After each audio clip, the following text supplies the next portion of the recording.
పిట్టకథలు చెప్పే ఆ మంత్రి తాను ఇచ్చిన హామీని నిలబెట్టుకోలేకపోయారు. తన సొంత మండలంలోనే ఎంతో మందిని రోడ్డుపాలు చేశారు. యువత, కార్మికుల పొట్టకొట్టారు. స్థానికేతరులకు ఉద్యోగ అవకాశాలు కల్పిస్తూ స్థానికులపై అక్రమ కేసులు పెట్టిస్తూ రాక్షసానందం పొందుతున్నారు.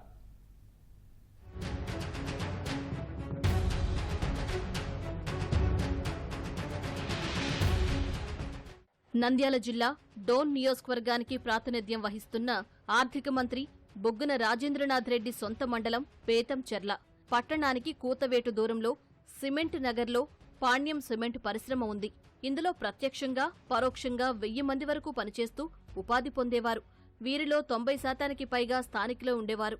నష్టాల కారణంగా 2019 ఎన్నికలకు ముందు పరిశ్రమ మూతపడింది. పరిశ్రమను తెరిపించి పాత కార్మికులకు ఉపాధి కల్పిస్తానని, స్థానిక యువతకు ప్రాధాన్యత ఇచ్చి ఉద్యోగాలు ఇస్తానని ఎన్నికల సమయంలో బుగ్గన హామీ ఇచ్చారు. వైకాపా ప్రభుత్వం వచ్చాక సాగర్ సిమెంట్స్ సంస్థ ఈ పరిశ్రమను కొనుగోలు చేసింది. పైకి సాగర్ సిమెంట్స్ పరిశ్రమ పేరు ఉన్నా మొత్తం బుగ్గన రాజేంద్రనాథ్ రెడ్డే ఇందులో పెట్టుబడులు పెట్టారని కార్మికులు చెబుతున్నారు.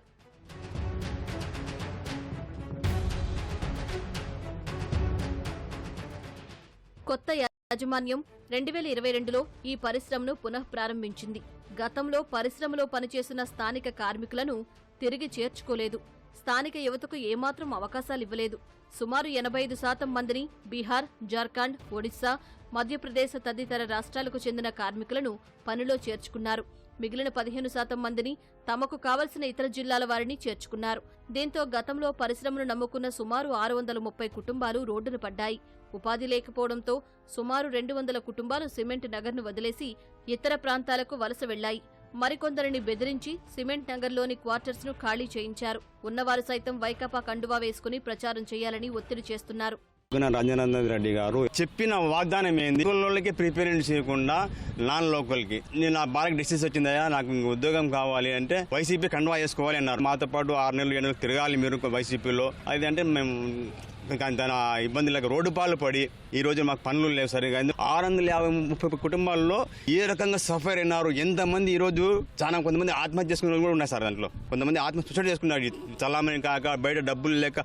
మేము చెప్పాలంటే ఓపెన్ గా మాకంటే బిచ్చగాడు మేలు సార్. బుగ్గన రాజేంద్రనాథ్ రెడ్డి గారు మినిస్టర్ అయిన తర్వాత ఒక సాగర్ కంపెనీ అనే పేరుతో ఈరోజు వాళ్ళు కంపెనీ చేజిక్కించుకొని దాదాపుగా 400 కుటుంబాల నుంచి 500 కుటుంబాలు వర్క్ లేకుండా ఊరు వదిలిపించి పంపించేలా చేసినటువంటి ఘనత మన మంత్రి గారిది. నాన్ లోకల్ వాళ్ళకి ఉద్యోగాలు ఇస్తూ వాళ్ళకి శాలరీ పే స్లిప్గా 25,000 రూపాయలు ఇస్తూ ఇక్కడ లోకల్ వాళ్ళకి 12,000కి 10,000కి పని చేయించుకుంటూ వాళ్ళని హింసిస్తున్నాడని చెప్పి మేము తెలియజేస్తా ఉన్నాం. గతంలో ఉన్న వాళ్ళకి శాలరీస్ అయితేనేమి ఏవైతే బకాయిలు ఉన్నాయో కంపెనీ ఎత్తేస్తున్నామని చెప్పి 12 లక్షలు ఒకరికి జీతాలు ఇవ్వాల్సి ఉంటే దాంట్లో 3 లక్షలు 4 లక్షలు ఇచ్చారు తప్ప మిగతా అవి ఇవ్వలేదు. ఈరోజు కంపెనీ రన్ అవుతా ఉంది కాబట్టి ఖచ్చితంగా వాళ్ళ జీతాలు బకాయిలు అన్నీ చెల్లించి ఖచ్చితంగా వాళ్ళకి న్యాయం చేయాలని చెప్పి మేము ప్రధానంగా డిమాండ్ చేస్తున్నాం.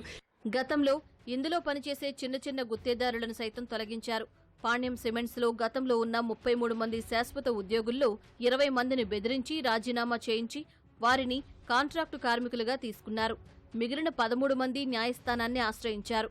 వీరు కోర్టుకు వెళ్లారన్న అక్కసుతో వారిపై అక్రమ కేసులు బనాయించి చిత్రహింసలకు గురిచేస్తున్నారని కార్మికులు చెబుతున్నారు. ఖచ్చితంగా ప్లాంట్ని రీఓపెన్ చేస్తానని చెప్పారు మినిస్టర్ గారు బుగ్గన రాజేంద్రనాథ్ రెడ్డి గారు. ఆయన అనుకున్న మాట ప్రకారమే రీఓపెన్ అయితే అయింది ప్లాంట్. ఈ రోజు వరకు ఉన్నటువంటి దాదాపు 500 నుంచి 600 మంది కార్మికులు పనిచేస్తూ ఉన్నారు ప్లాంట్లో. దాంట్లో 20% మటుకే లోకల్ వాళ్ళకి ప్రియారిటీ ఇచ్చినారు. 80% నాన్ లోకల్కి ఇచ్చి ఒరిస్సా, బీహార్, కేరళ వాళ్ళకి ఇచ్చినాడు. అంతకన్నా వేరేది లేదు, దుర్మార్గం లేదు. వాస్తవంగా అయితే ఈ రోజు వరకు అయితే ఆయన కుమారుడు అర్జున్ రెడ్డి గారే మొత్తం మెయింటెనెన్స్ చేస్తున్నారు. లోపల కాంట్రాక్టర్లు కానీ జాబర్స్ కానీ అందరూ వాళ్ళ మనసులే ఉన్నారు. ఇప్పుడున్న ప్రస్తుత మినిస్టర్ గారి రాజిరెడ్డి పుణ్యాన ఒక 150 నుండి 200 కుటుంబాలు ఊరు వదిలిపెట్టి వెళ్ళిపోయినారు. వాళ్ళ శాపం అయితే అంతటితో పోదు, ఖచ్చితంగా నాకు తగులుతుంది. ఆయన మూట కట్టుకున్న పాపాలు. నేను సెక్యూరిటీ కాంట్రాక్టర్ సార్. పాణ్యం సిమెంట్స్లో 12 ఏళ్ళు చేసిన సార్. నేను లాస్ట్ 2020లో 28లో ప్రెజర్ చేసి నా కాంట్రాక్ట్ తీసేసాను సార్. కాంట్రాక్ట్ డబ్బులు 51 లక్షలు రావాల్సి ఉంటే 7,090 రూపాయలు మాకు అకౌంట్లో వచ్చింది సార్. ఏమంటే ప్లాంట్ వాళ్ళకి పోయింది, NCL2లోకి పోయింది, మీరు ఏదైనా ఉంటే కోర్టుకు పోండి అన్నారు సార్. మేము కోర్టుకు పోయాం సార్. కోర్టులో నడుస్తుంది ఆల్రెడీగా. కానీ ఇట్లా చేస్తాడని మేము ఊహించలేదు సార్. దగ్గరవాడు మన బేదంచెర్ల మండలం, ప్లాంట్ మాది అంటుంటారు కదా, మాకు అందరికీ లైఫ్ ఉంటుంది అనుకున్నాం సార్. మేము టీడీపీ తిరుగుతున్నామని చెప్పి మమ్మల్ని వాంటెడ్గా చాలా ఇబ్బందులు పెట్టాడు. మేము ఏదో ధర్మవరం సుబ్బారెడ్డి గారు ఇన్ఛార్జికి ఇస్తే మేము మా సమస్యలు చెప్పుకునే గెస్ట్ హౌస్ మీదకి పోతే 3వ రోజే ఇంటెలిజెన్స్ చెప్పించి ఎత్తిచ్చి 2 రోజులు నన్ను కూడా ఇబ్బంది పెట్టారు, అరెస్ట్ చేయించారు. నా దగ్గర సెక్యూరిటీ కాంట్రాక్ట్ కొత్తలకి ఇవ్వాలన్నాడు. ఎందుకు కొత్తలకి ఇవ్వాలా సార్? ఈరోజు బయటి వాళ్ళు 600 మంది ఉంటే మా ఊరోళ్ళు 50 మంది లేరు సార్. అది చాలా బాధాకరం మాకు. కార్మికులు బీహార్ వాళ్ళు ఉన్నారు, రెడ్డి సామాజిక వర్గం ఎవరుంటే వాళ్ళకు లోపల జాబులు ఇచ్చినారు. రోడ్డు పాలైనాం సార్ మేము.